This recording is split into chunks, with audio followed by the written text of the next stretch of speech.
Genesis of power. The quantum laboratory hung in Earth's orbit like a delicate silver spider, its arrays of sensors and energy collectors extending outward to capture the sun's radiance. Inside, Dr. Elena Reyes stared at the simulation results on her holographic display, barely breathing as the numbers confirmed what she had theorized for years. Matter could be reconstructed at the quantum level using stellar energy. "Run it again," she whispered to the lab's AI, her dark eyes never leaving the screen. The simulation repeated, showing the same impossible result. Raw stellar energy converted directly into complex matter with atomic precision. Not just simple elements, but intricate alloys and compounds formed perfectly in microseconds. "Thomas, are you seeing this?" Elena called to her colleague. Dr. Thomas Chen looked up from his workstation, his expression shifting from concentration to disbelief as he reviewed her data. "That's impossible. The energy requirements alone would be exactly what a star produces." Elena finished his sentence, a rare smile breaking across her usually serious face. "We've been thinking too small, trying to generate the energy artificially. But if we harvest it directly from a star, we could create anything. Ships, stations, weapons." Came a new voice from the doorway. Elena turned to see Admiral Marcus Way standing in the entrance, his uniform pristine despite the long journey from Earth. The Alliance Defense Force insignia gleamed on his chest, a reminder of humanity's precarious position in the galactic community. "Admiral," Elena acknowledged with a nod. "I wasn't aware you were scheduled to visit today."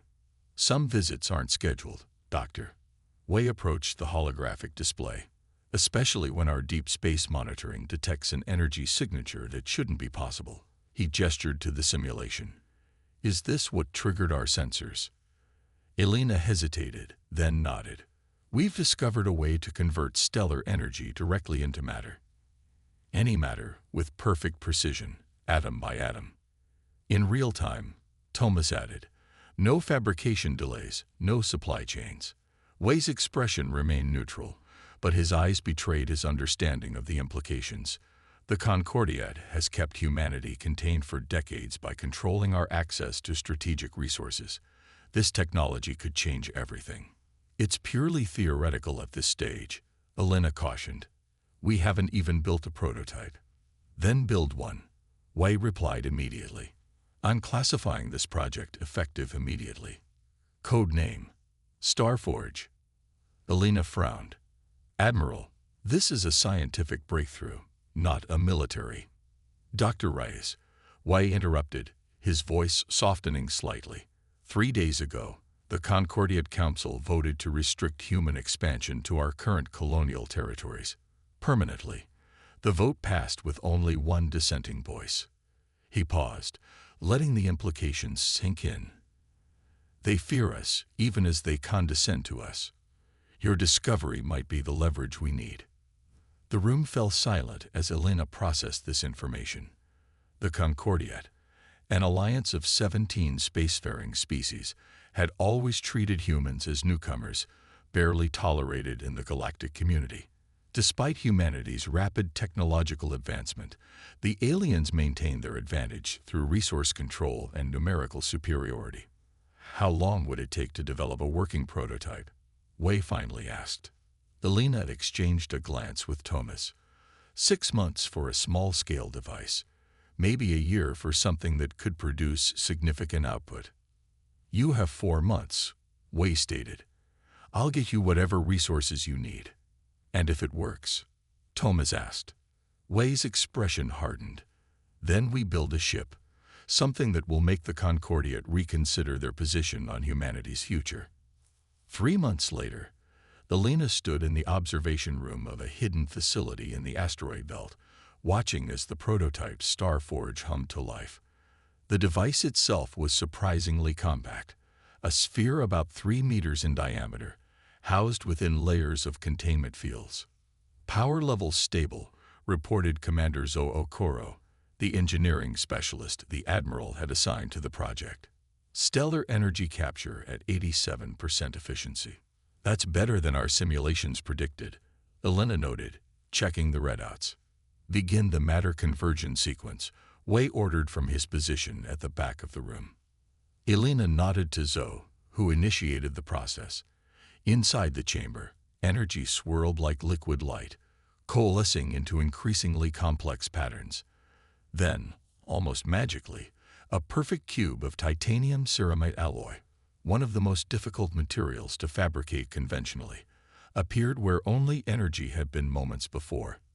Analysis, Wei asked. Thomas examined the readings.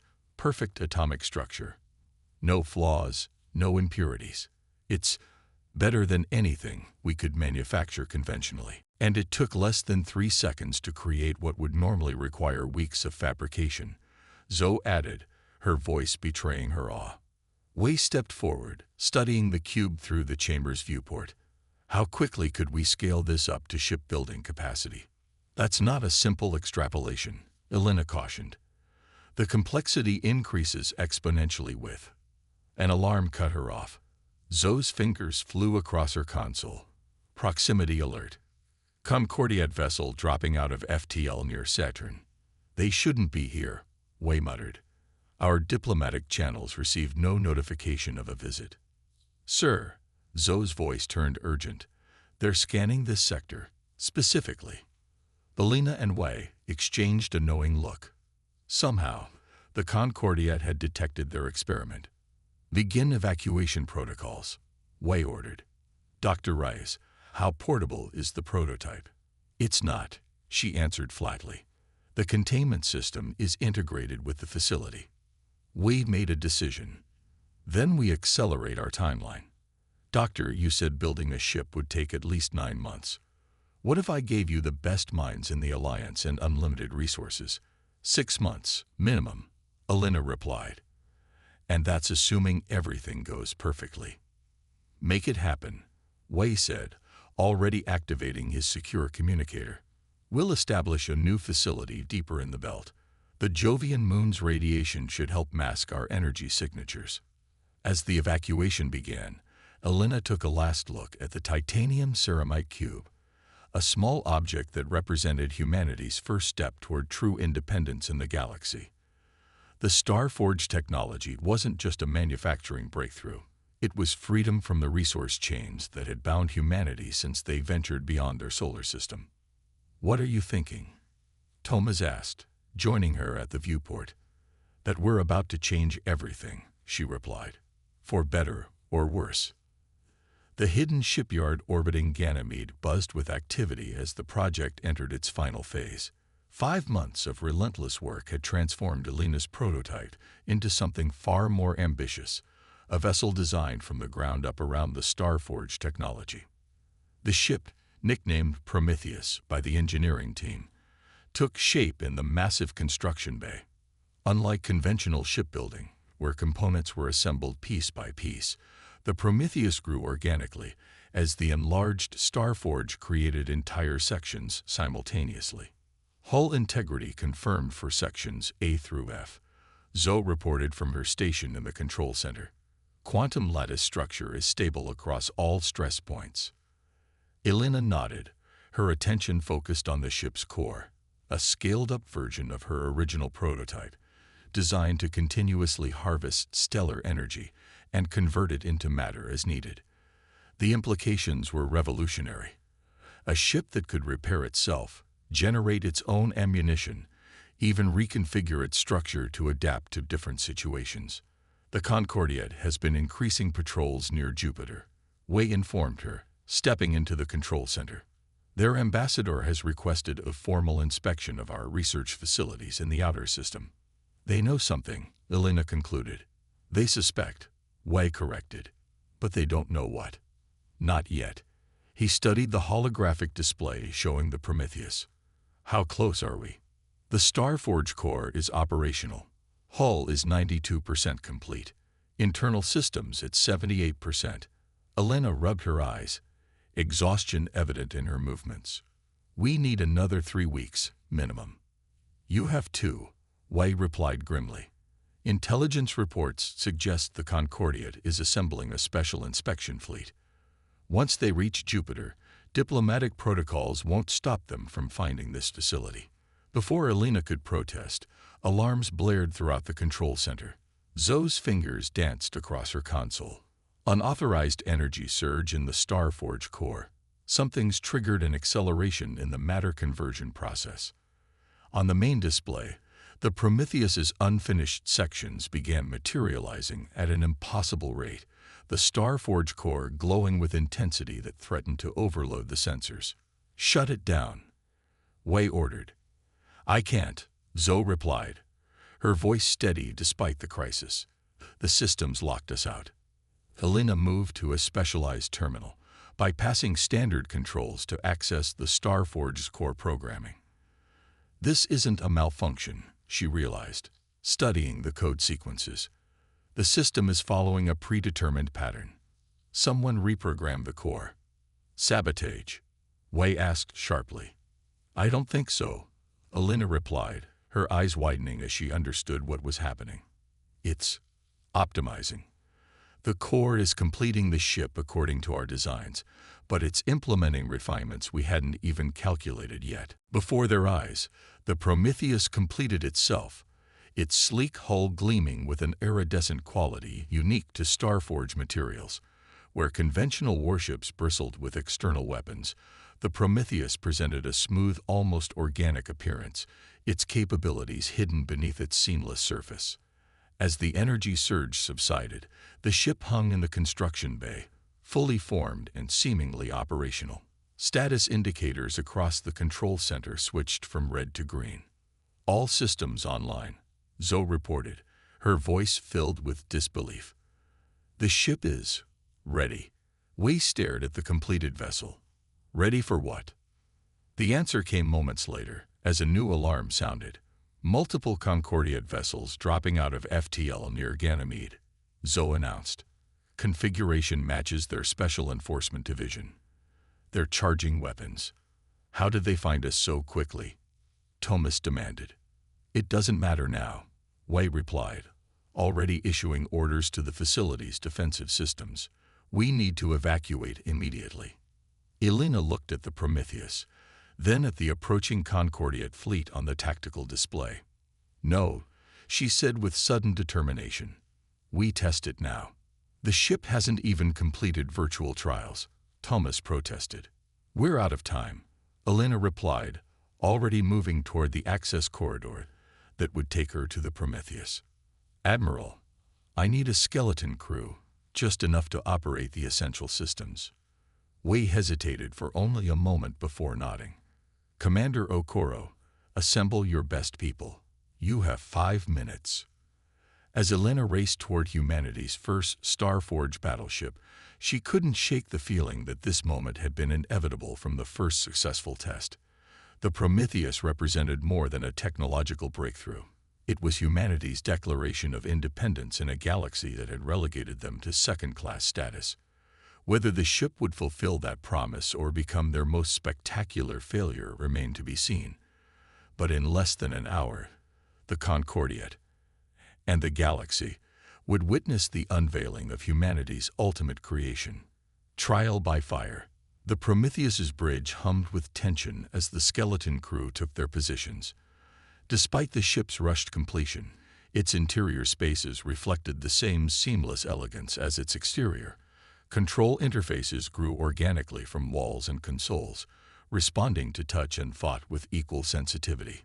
Concordiate vessels approaching weapons range, Zoe reported from the tactical station. Their formation suggests they're preparing to disable rather than destroy. "Small mercy," Elena muttered, settling into the captain's chair. The irony wasn't lost on her. A scientist commanding an untested warship against the galaxy's dominant military force. Admiral Wei's voice came through the communication system. "Dr. Rice, the facility's defenses won't hold for long. Whatever you're planning, do it quickly." Elena glanced at the neural interface extending from her chair's armrest. The Prometheus's most advanced feature, a direct mental connection to the ship's Star-Forge core, remained untested. In theory, it would allow her to control the vessel's matter generation capabilities with unprecedented precision. "Detach docking clamps," she ordered. minimal power to maneuvering thrusters. The Prometheus separated from the construction bay with surprising grace for a ship of its size.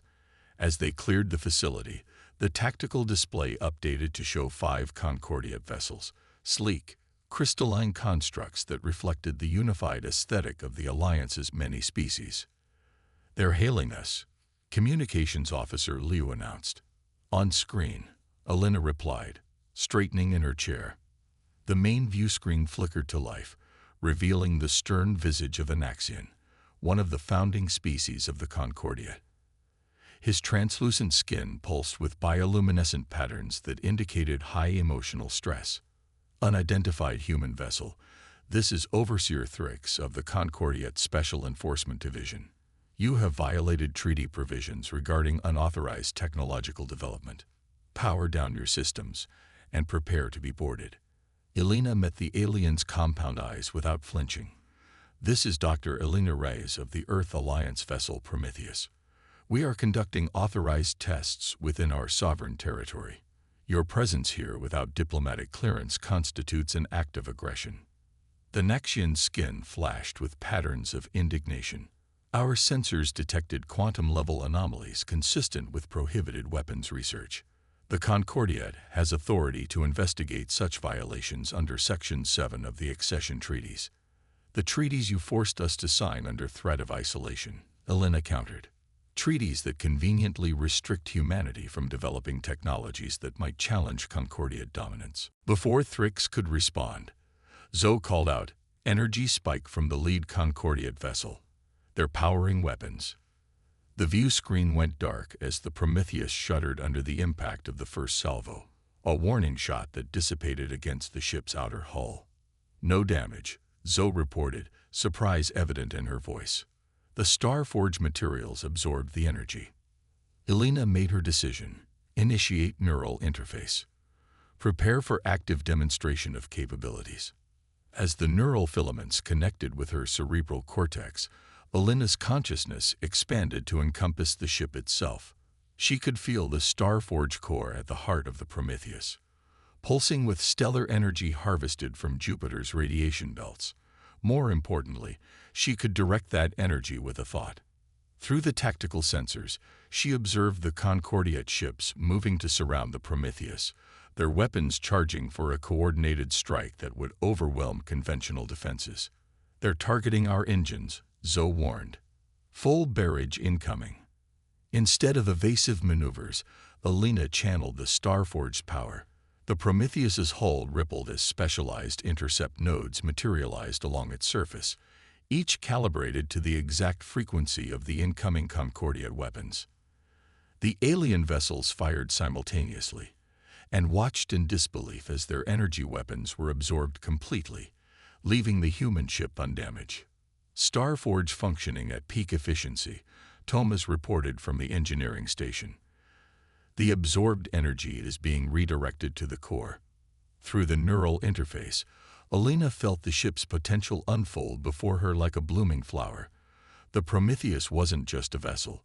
It was an extension of human ingenuity, capable of adapting to any threat. "Open a channel to all Concordia ships," she ordered. When the connection was established, Elena spoke with the calm confidence of someone holding the upper hand. "Overseer Thrix, your weapons are ineffective against our defenses.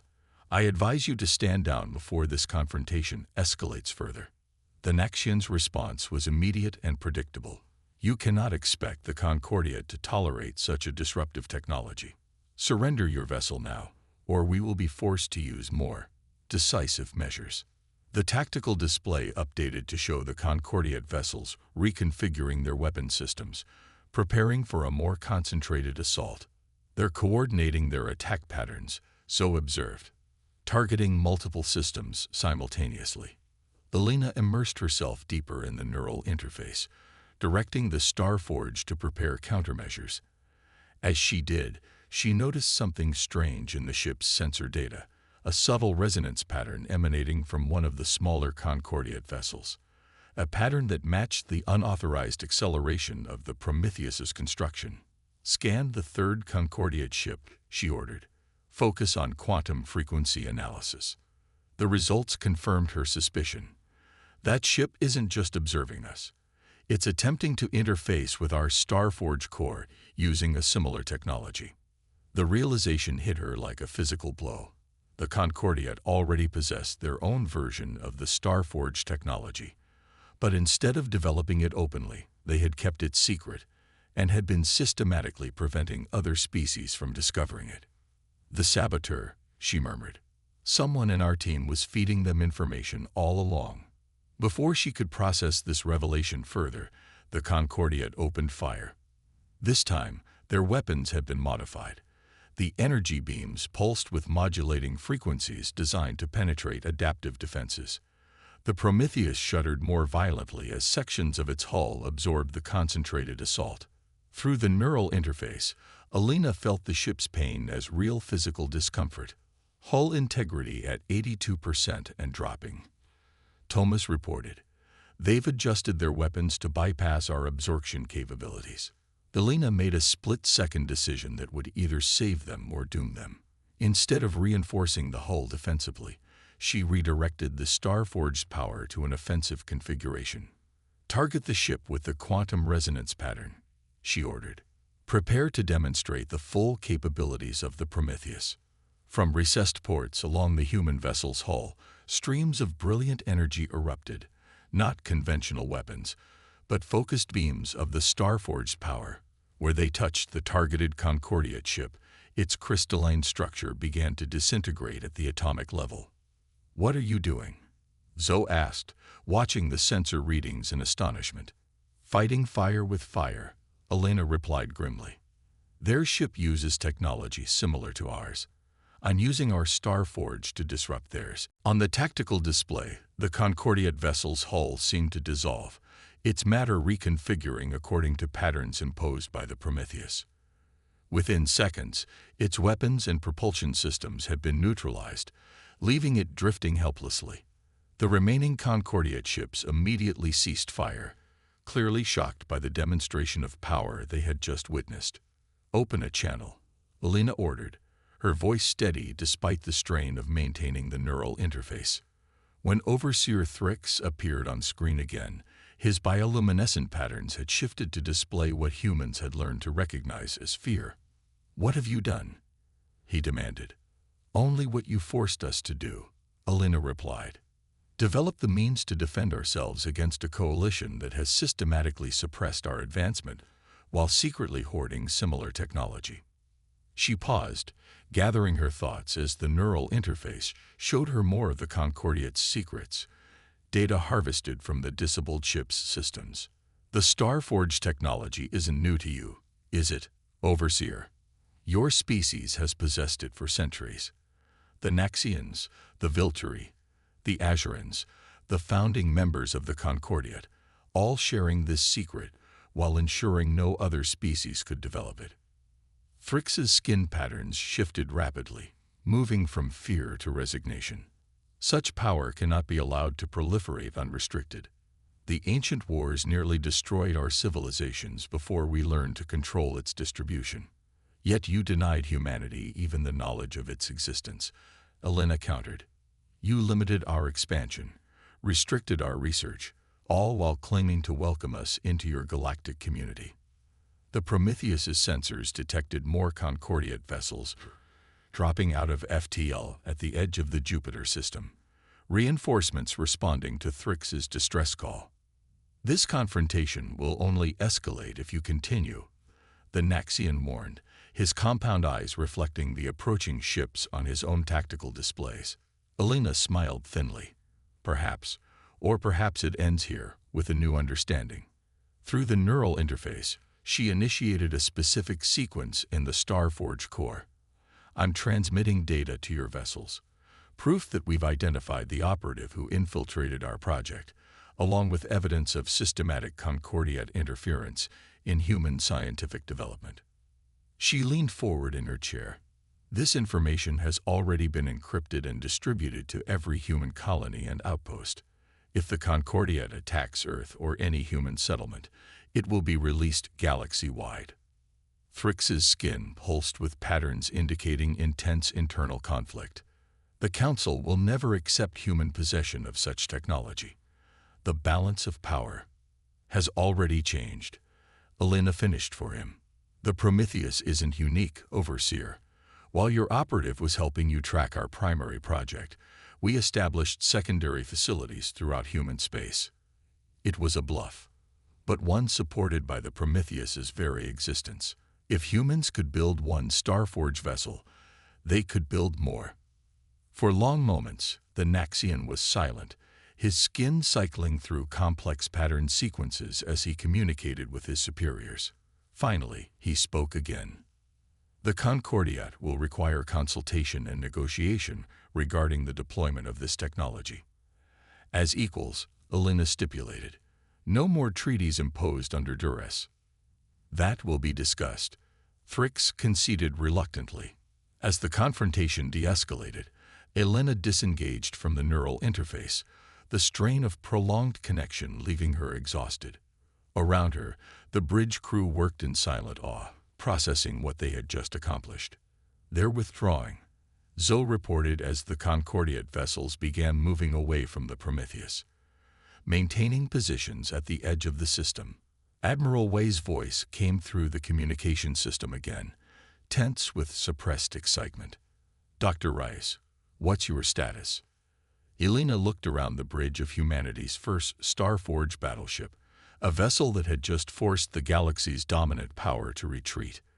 The Prometheus is fully operational, Admiral, she replied. And I believe the Concordiat is ready to renegotiate our position in the galactic community. As the human ship turned back toward the Ganymede facility, its iridescent hull gleaming in the distant sunlight, Elena allowed herself a moment of reflection. The Star-Forge technology had been developed as a solution to resource scarcity, not as a weapon. Yet its first true test had been in conflict, a pattern repeated throughout human history. The challenge now would be guiding its use toward creation rather than destruction, a challenge humanity would face as a newly respected power in a galaxy suddenly forced to acknowledge their potential. Prometheus had lived up to its namesake, bringing fire to humanity. What they created with that fire would determine their future among the stars.